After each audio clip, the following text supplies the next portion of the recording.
Hi everyone. So, is someone alive?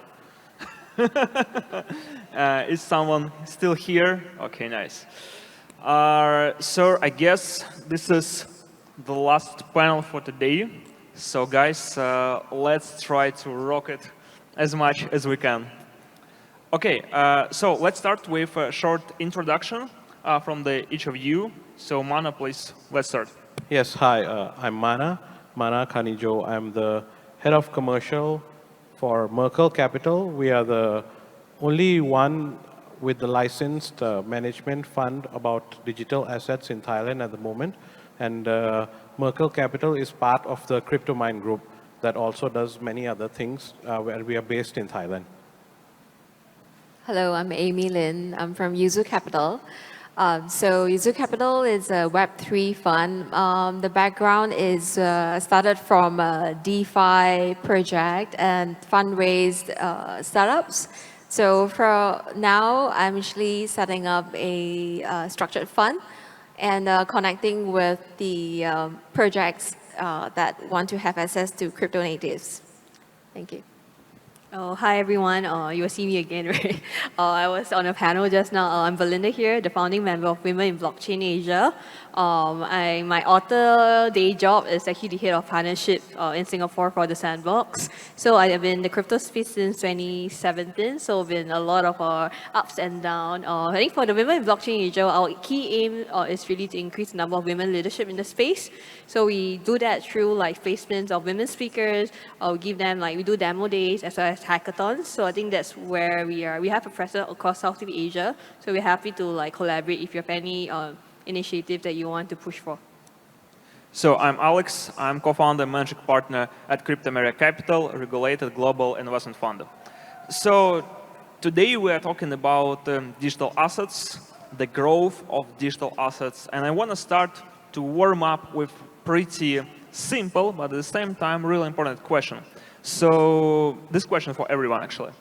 What should we do to boost the adoption of digital assets? Not to make it, a privilege space, a privilege things for people who are, first of all, geeks, who can dive really deep into details, because we do understand that a lot of significant parts of fintech, it's about mass adoption. It's not about geeks. So how we can make it on the one hand, and on the other hand, not to make it not to open access only for, let's say, special cohort of investors who can identify as professional investors with huge bags of funds, with an access to different platforms. How we can boost it to make it accessible for masses, for people around us. So, Amy, let's start with you. Amy. Okay, so I think the accessibility could be firstly when more people have ownership to be able to get in terms of smaller ticket size in terms of the investment.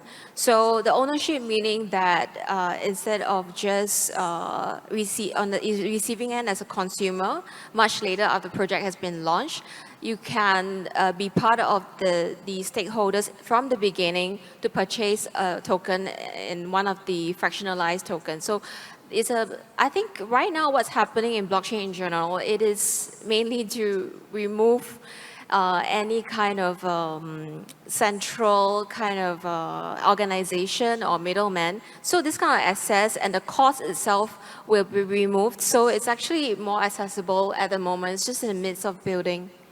Yeah, so tokenization, fractionalization of assets will give more access to the common people. Cool. Actually, I agree on these points. So, Mana, could you please follow up on it? Yes. So the thing about fractionalization of, just want to add on a little bit that just as a very hands-on nearby example, if I'd speak a little bit of the Thai market, last month we just had one of quite big asset-backed tokenization that happened.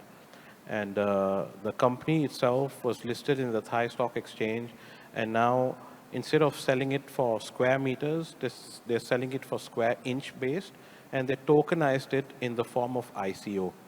So for a lot of people who can't really afford it to buy the whole unit of, let's say, an apartment or a condo itself, this is a good way to start as a tokenization. So that's to add on from what Amy said, right? But if you ask me, I'd say that for a common man to be able to make the investments in the digital asset world much more easier, it's still through the traditional world. I still feel that there must be a bridge.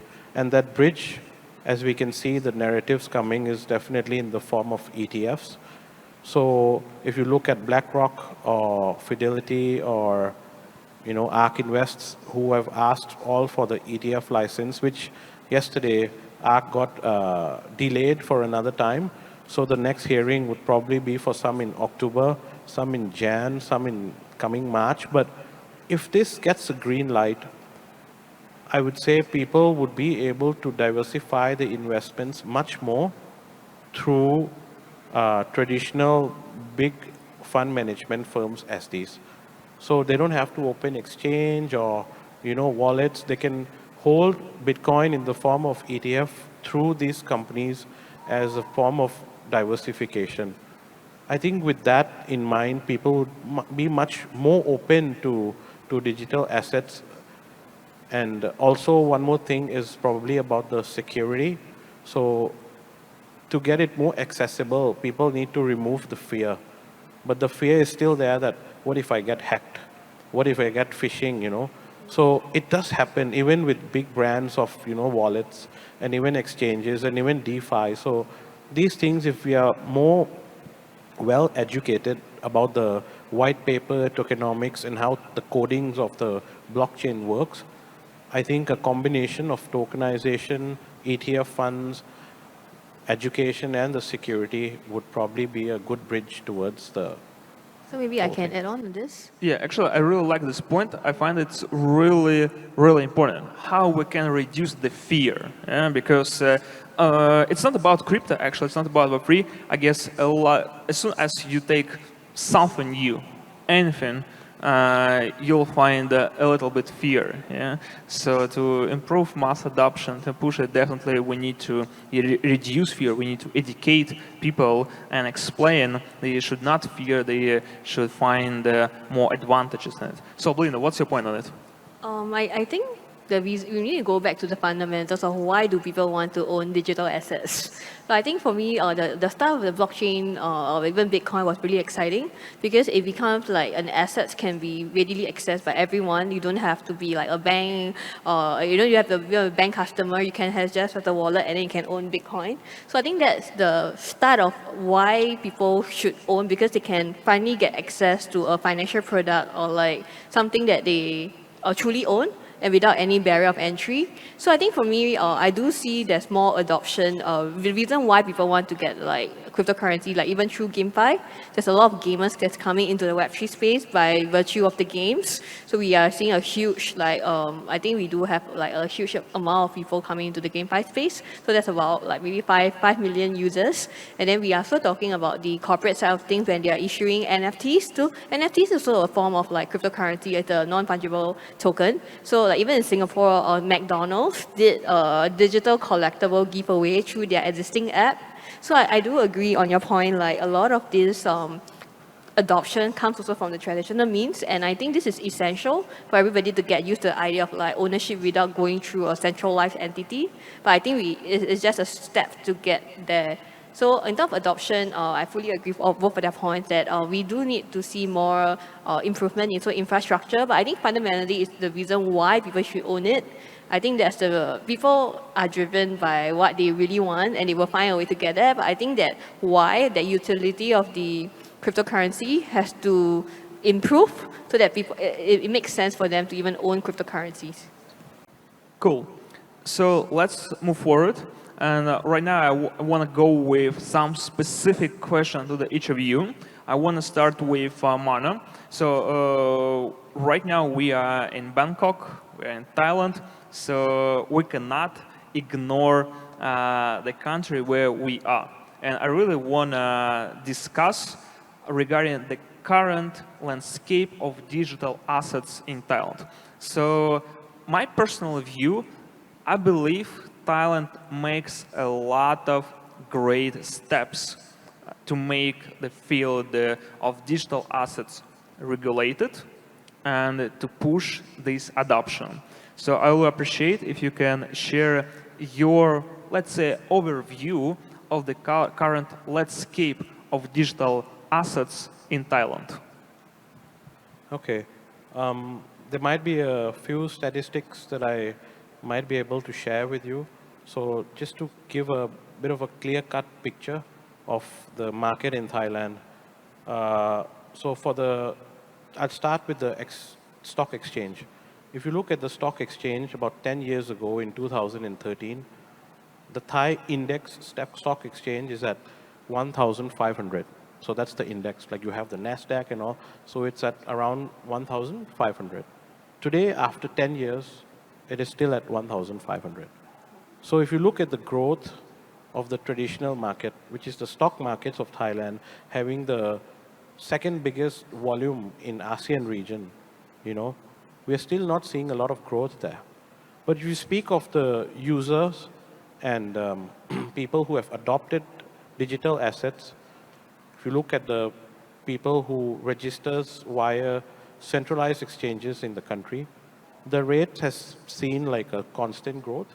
So you can definitely see that the volume of retail traders from, let's say, in the traditional stock markets have gone down as a ratio of the whole volume. But in the digital asset exchange, which is centralized, to be frank, it's slowly going up. This is in the centralized world.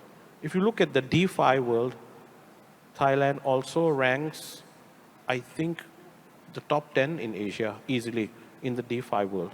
So the Thai people are quite tech savvy when it comes to adoption of these things. One, they are quite risk takers in their DNAs. This is one thing. So they'd like to explore new things and see some things with better returns, but they don't close the doors and they don't just ignore the new things that are coming. So other than crypto or the digital space, if you see the AI or the robotics, which is coming up pretty strongly as well in terms of growth rate, we have seen massive adoptions in the country as well. So just to wrap it up, to understand, I think that Thai investors are quite open to whether it's NFTs, whether it's CFIs, DeFis, tokenization. So they rank one of the tops in the region for a reason. And the reason is they are quite open to it with the proper support of the regulators, like you have mentioned. So when it comes to the digital space, it's the SEC that looks at it. So they also have license given to different parts of the sectors. So we have ICO portals, people who are allowed to come out with new tokens or coins. So they are ICO portals licensed. Some people are advisory licensed. So they can give advice about the digital asset space. Some are the fund management licensed, like where I'm from, Merkle Capital. So we do have segments pretty clear cut of who does what and how we connect through the space, which actually is a very good booster, confidence booster for the people who wants to come into the world. They can see very clearly where and which region they belong to. So I think this is one of the things that pushes Thailand to be top ranks in the region. Okay, so Belinda, my next question is for you.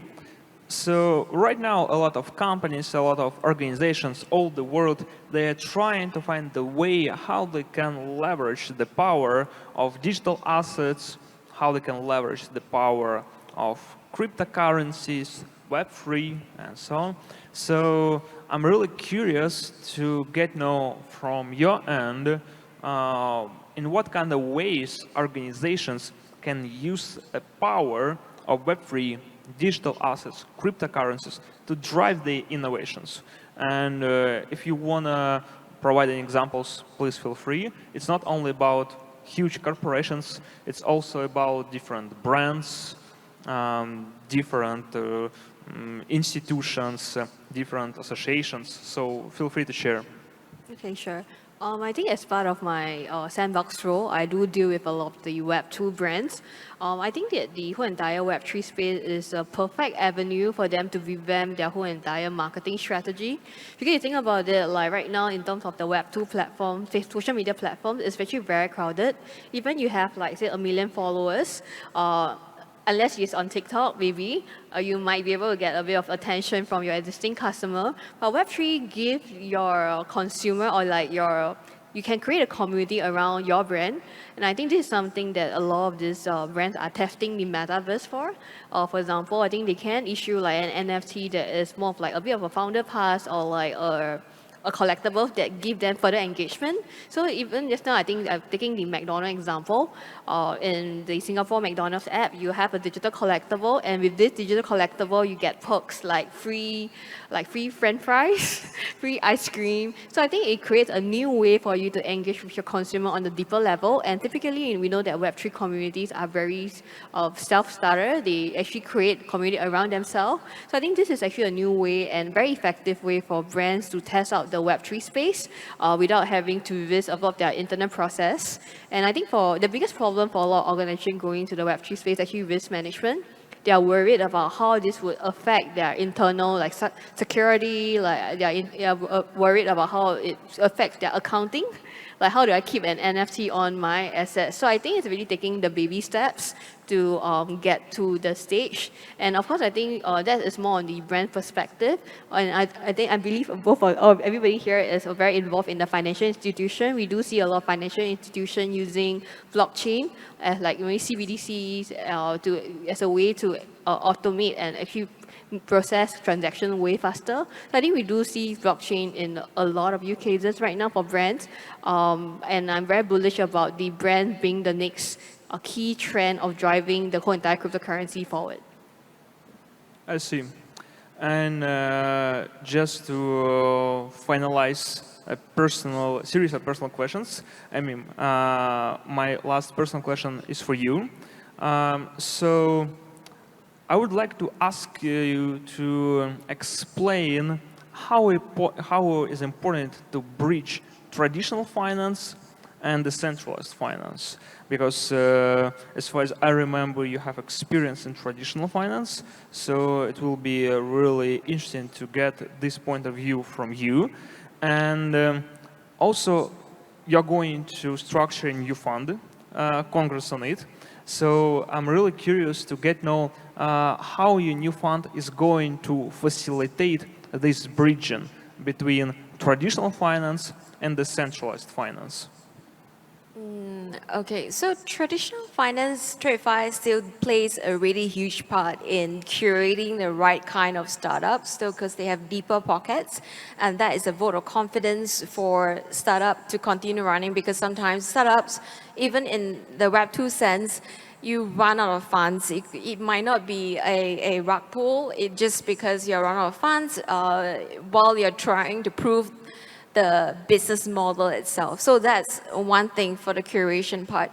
So how is TradeFi and in terms of the DeFi and Web3 fund itself, how it's going to come into play? It is basically being able to pump more liquidity. So I came from the native Web3 crypto community with the builder community.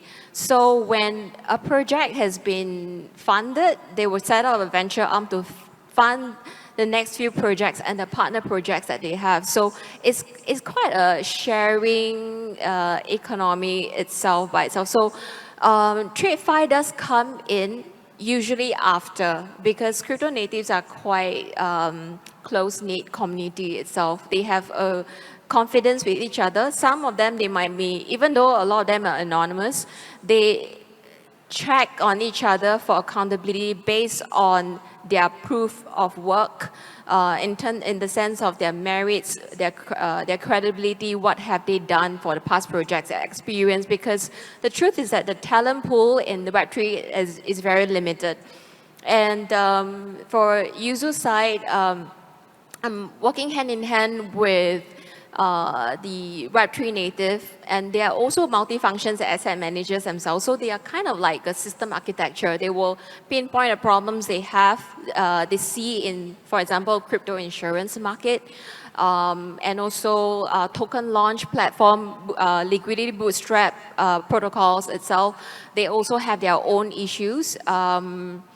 Liquidity bootstrap provider. So this pools itself, they will have, for example, when you focus too much on the alpha, like for the DeFi, you focus only on, when the token's being launched, I purchase the tokens, and then the ones behind in the queue will be the one losing out. So no, these are the problems that need to be solved in terms of decentralized finance. So TradeFi, DeFi, both has its own pros and cons. So I believe once DeFi has solved its own infrastructure issues with the tools and the help of the builder community and the talent pool, to grow the talent pool, that's what I'm going to do also for Asia side, to bridge the East and West, connect them. And in terms of TradeFi, a lot of LPs, they are still quite figuring out what are the real world applications. Some understood by, hey, this is a real world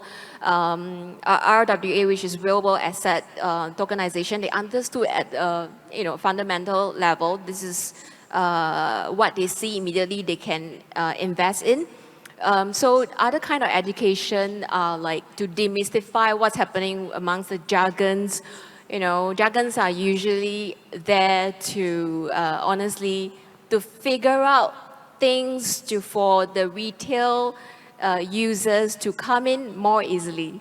So that is what currently Web3 definitely can make it more user-friendly, remove some of the jargons, educate the TradeFi LPs, get them to be more involved and understand that this is actually, the peer-to-peer technology is definitely the future. Sorry for the long answer. Yeah, it's fine. Actually, I really like this point because a lot of people, what they're trying to do, they're trying to put DeFi versus TradeFi. But actually, DeFi can definitely learn a lot of important, critical things from TradeFi to make DeFi really widespread. Not for the very, very small community, but for a lot of users, for the next billion of users. So I want to continue with the question for everyone, and probably it will be kind of follow-up on my previous question for Amy, so I want to start with you. In Web3, in digital assets fields, there are a lot of players, okay? And each player has its own vision how the whole industry should be developed. And we can observe two key trends. Some players, they are really pushing collaboration. They are pushing collaborative way of building something together. And the other group of players, they actually don't want to collaborate. What they want to do, they want to establish closed ecosystems, not to let third-party players to come in, but just to build something by them own. This is another option, let's say. Me personally, I bet on the first one. I do believe collaborative approach is the only right approach. So my question is, what kind of collaboration do we need to help digital assets grow, to help digital assets be understandable for widespread audience, and how we can help it, how we can push it? So Amy, please start. Yeah, and just to follow up, probably you are not agree. probably you're not agree about collaborative way. So actually, I will appreciate if you start. Do you agree about collaborative approach, or you should not agree about collaborative approach? So should players in this market collaborate, or they should not, and they should focus on their own ecosystems? Absolutely should collaborate. Absolutely. I'm not talking about how small the community is. Even if the community is going to be scaled throughout, be it with language barrier between, for example, Thailand, Vietnam, Korea, Singapore, even Malaysia, so all of us should really collaborate simply because we understand this is all about data, traffic, and management. Because blockchain itself holds a lot of data. Each of the chain holds data, and blocks are created linearly. So with this itself, we need to enable each other to have this traffic conducted securely, able to scale, and that enables us to solve the next problem, which is your digital identity, which is a very pressing issue as technology advances in AI, in your data ownership itself. Yeah, just like what Belinda had mentioned about social media, can you imagine each of us, actually humans are an asset. And when we digitize our identity, it's actually a digital asset as well. And that is actually the key essence of us existing as a human being. Where we have blockchain, we needed authorities to control the traffic, control the data identity of human beings, because simply there's no other way. But with blockchain, since it's validated using democratized method, we can be better able to have ownership to our data. So with social media, how are you going to create your digital asset or online? Traditionally, you go through the content platform, the tech giants, YouTube, you build your followers, Instagram, and slowly you build up and monetize it based on the platform algorithms and rules. So with blockchain itself, you will be able to own it, and I really think that digital identity, if not, is the most important as a digital asset. Actually, I do agree. On behalf of our fund, we're extremely bullish on the whole concept of digital identity. We do invest in different infrastructure around digital identity. So yeah, completely agree. So Mana, could you please follow up on this point? Let me just briefly repeat. Do you agree with approach of growing, of pushing digital assets should be collaborative or not, and focus on closed ecosystems around one player? This is the first question. And the second question is how, if you agree, this approach should be collaborative, how players should collaborate, in what kind of ways they should support each other to push this transformation? So to answer the first question, I think the answer is definitely a yes. You need to collaborate to push the industry up and further towards the right positive trajectory. But it should happen on three levels: government to business, business to business, and also business to customer. So I'm sure that for things to grow, definitely, the government and the business part is definitely going to be there, because you need regulators and you need something which is not in the business sector itself. So there must be someone who comes into play and show you the rules book, that, okay, play by the rules so that everybody is protected and the community can grow in a sustainable way. So the first part, I'm sure that it has to be that. The last part, where we'll come to the middle part, B2B part, but the last part where business and the customer part, definitely we should also collaborate and work together and take very positive and frequent two-way feedback, as digital assets is still fairly new for a bigger portion of the population in a lot of countries. So sometimes when they say, even in the terms of education or adaptability or adoptability, where they don't really know where to start from or what's the actual use of a few things. So this where the B and the C part comes into play to enlighten them in this way. But in the middle part, B2B part, it's the second question where you ask that should the business do it by themselves or should they collaborate to grow?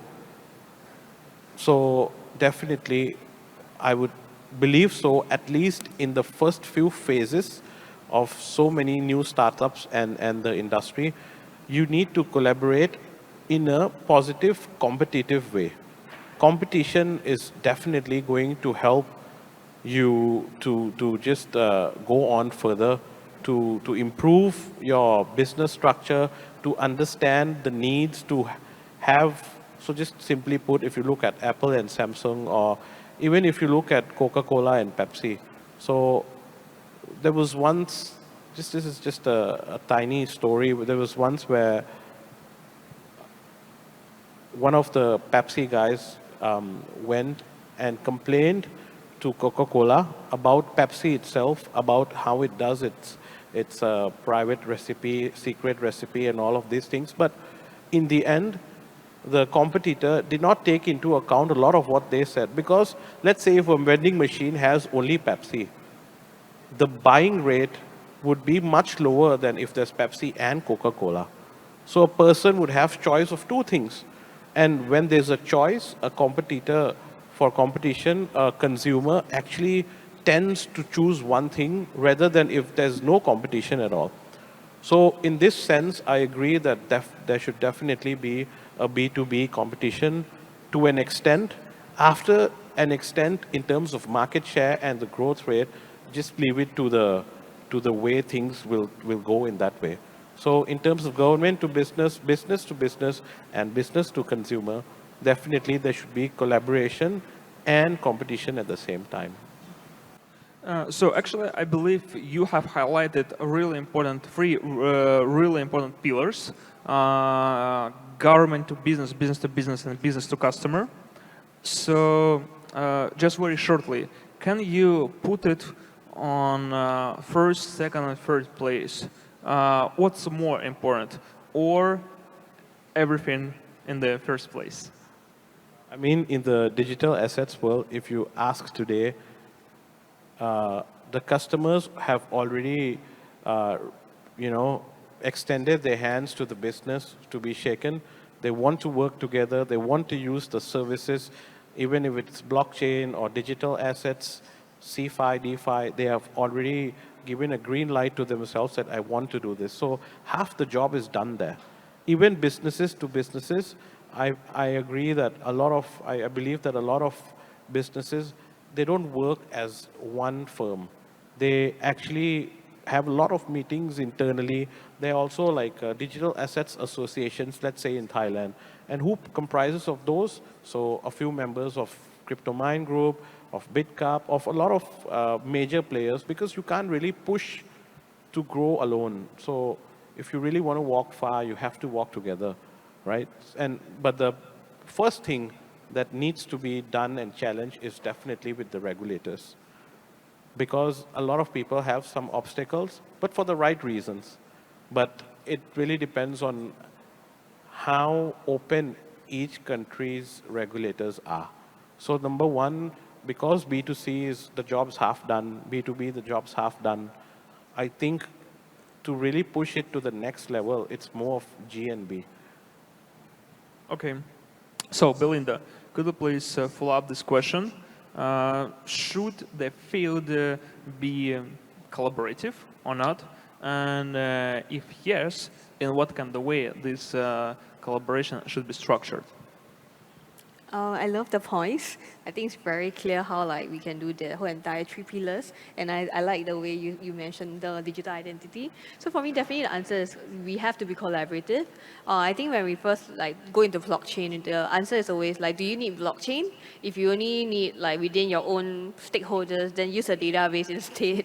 Don't use blockchain. It's going to be too much resources. There's no need for that. So inherently, I think blockchain is meant to be a very collaborative phase where we manage different stakeholders in a very trustless manner, very frictionless manner. So I think that's the part that I think even to the DNA level of blockchain, it has to be collaborative. Otherwise, it loses its functionality as a blockchain. And I think without collaboration, definitely, I think we are still at the start of the industry. We need a lot of collaboration in order to grow the industry. So to me, the pie is huge because we haven't even increased the pie yet. You know, we have to be collaborative, and of course, when we deal with regulators. It's great that the regulators are coming in right now because it means that the market is big enough. The regulators only come in when the market is big enough, enough like stakeholders in place that they have to protect. So as an industry, I think we have to be collaborative because if we can't get through the regulators, nothing big is happening right now. So I think in terms of collaboration, fundamentally, I think it's important. But of course, I do understand in terms of the execution level, a lot of these companies, we are still at our first start. You know, we are doing our first product market fit. So to me, it's just a matter of time that we have to actively put that into the way we run business, not just like, oh, you know, I'll think about collaboration later, but it's also inherently right now when we are doing new product, can we collaborate with people to grow the products way faster, coming up with a better product? So definitely, I think collaboration is the way to go.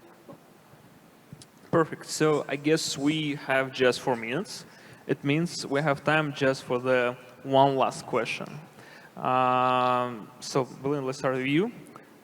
Where do you see the world of digital assets in next, let's say, 5 years? And what kind of key drivers of this growth, of this adoption, we can expect? I think in 5 years' time, everybody would have a wallet in one form or another with either NFT or a cryptocurrency. And to me, personally, I think that will be driven mostly on the DeFi as well as the brand adoption perspective. Perfect. Emmy? There'll be more trust in digital assets. So to accept digital assets itself, sometimes it's in order for people to understand in general, you have to attach itself to real world assets. So in future, actually, digital assets will be more of a, I would say, a currency that would enable each other to know that, okay, this is something that it can be trusted.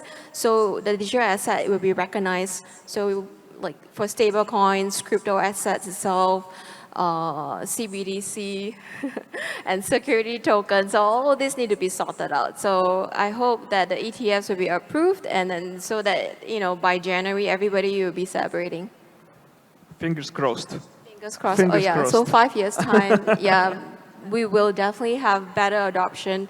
Just check out how the fintech companies they have been doing to get the user adoption. So DeFi and current fintech, when you use your Grab itself, the user, I would think the UX is like, it's really easy to use to pick at the point whereby smartphone, obviously by then, if we are still using smartphone, those mobile apps itself will still be the way to be the touch point. So touch points, adoption, 5 years time, infrastructure that will be solid, everything will be working. So 5 years time, everybody should be able to own whatever they have done in terms of like exchanging your time, and then based on their skills. So the middleman sort of like will be doing something else. So maybe the middleman themselves, they'll be creating value as a human being, as a creator. So there's a lot of creative ways that you can earn money in 5 years' time. Mana? Yes, I totally agree that ETF would be a big driving factor. I think it's a matter of when more than a matter of if. So I'm not just sure that when it'll get approved, but it's just a matter of time. If we backtrack to other commodities in the world, let's say if you look at gold or even oil, these also have funds that slowly got approved, and after the approval, the size grew by so many times exponentially. So right now, if you look at the crypto world, the market size is about $1 trillion compared to gold, which is like 13 trillion. So it's 1/13. So in the next 5 years, if you ask me, I'd say that with the Bitcoin halving coming up next year, which should in fact not be a major catalyst anymore. Just a positive push, as a lot of circulation has already been into supply, over 93% of the total 21 million out there. So I'd say that the main catalyst would definitely be ETF and also tokenizations of a few traditional asset class, like the US Treasury bills, for instance. If they could tokenize such things, it'd be great. And I'm looking for the market cap in the next 5 years to be about 3 to 5 times as the current rate. Yeah. Cool. From my end, I would just shortly add stable coins. Definitely, I believe we need, first of all, more on a regional based. And it's really important for push the payments, crypto payments, because without stable coins, it's a little bit complicated for the end user, yeah? If we're talking about the next 1 billion users who should be onboarded in Web3. Also account abstraction. I do believe it's critical part of the whole Web3 adoption in digital assets as well, because normal user, he or she doesn't need this tricky way to write down your seed phrase, to write down your private key. It's not a native way of onboarding. If we want to onboard a lot of users, we need to use product approach. So product approach means simple products and user-oriented. So account abstraction and more infrastructure solutions. And I would highlight zero knowledge. In my opinion, this is probably the most undervalued part of Web3 and the whole tech. And we will see more and more great projects which will push adoption. Thank you. Thank you guys for this panel, and really huge thanks for our audience. Thank you. Thank you Very much to our panelists and our moderator. May have a big scene photo for the forward view.